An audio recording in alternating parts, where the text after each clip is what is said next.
তো আজ হচ্ছে আমাদের বাড়িতে সরু চুগলি, আজ হচ্ছে সংক্রান্তি, অগ্রহায়ণ মাসের শেষ আর কাল থেকে পৌষ মাসের শুরু। তাই কিন্তু বাড়িতে হচ্ছে সংক্রান্তি পুজো হয়ে গেছে সকালে, আর এখন কিন্তু হচ্ছে সরু চুগলি পিঠে পরব। এই শীতকাল মানে তো শুরু হয়ে গেল পিঠে পরব। তো এখানে চাল আর ডাল বাটা আছে, এটা ছাড়ছি।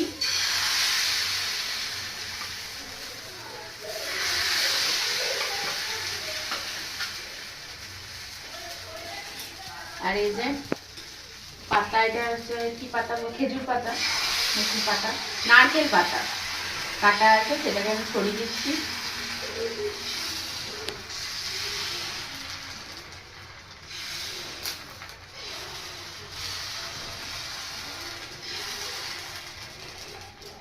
তো এটাকে এবার ঢেকে দেবো। এই যে